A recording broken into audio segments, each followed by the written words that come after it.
I am Helena, and for a long, long time, I felt like the world was perpetually shrouded in a thick, gray fog. It wasn't the kind of gray that comes before a gentle rain, the kind that washes away dust and makes the air smell fresh. This was a heavy, suffocating gray, a weight that pressed down on my chest and stole the color from everything around me.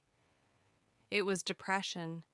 It started subtly, a quiet shift in my energy levels. I stopped enjoying things I used to love: painting, long walks in the park, laughing with my friends. Instead, I found myself retreating into myself, spending hours in bed staring at the ceiling. Simple tasks felt like monumental efforts. Getting out of bed, showering, eating, each was a battle I often lost. My friends noticed, of course. Their attempts to cheer me up, though well-intentioned, felt like shouting into the void. Just try to be happy, they'd say, not understanding that happiness wasn't a switch I could flip. I felt a deep sense of shame for feeling this way, for not being able to just snap out of it. Then came the day I finally admitted to myself and then to my sister that something was seriously wrong.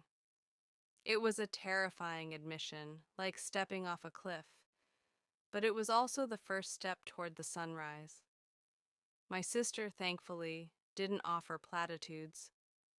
She listened, held my hand, and helped me find a therapist.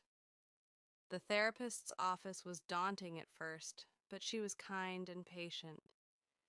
She explained to me what depression was, not a character flaw, but a complex illness with biological, psychological, and social roots. She helped me understand that it wasn't my fault, and that I wasn't alone. We started with small steps. We talked about my thoughts, how negative patterns were perpetuating my sadness. We started with journaling, a way to untangle the knots in my brain. I learned to identify the triggers that made my depression worse, and we developed strategies to manage them. Slowly, I learned to challenge the negative thoughts, to replace them with more balanced ones. It wasn't a linear path, of course.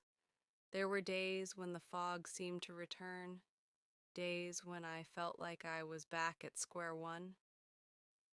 But I also had days where a glimmer of light broke through, a genuine laugh, a creative impulse, a sense of joy in simple things. I started incorporating physical exercise into my routine, even if it was just a short walk around the block.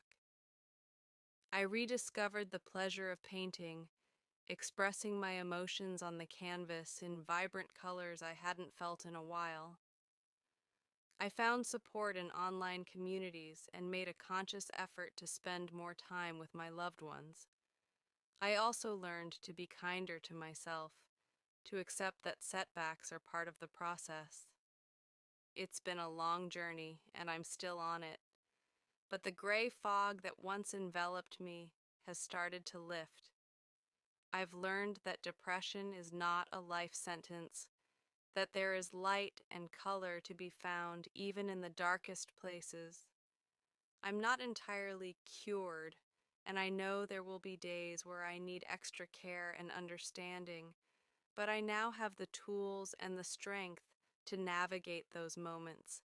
And most importantly, I've learned to be patient and compassionate with myself, celebrating every little step towards the sun. The sunrise might not always be immediate, but I know it's coming.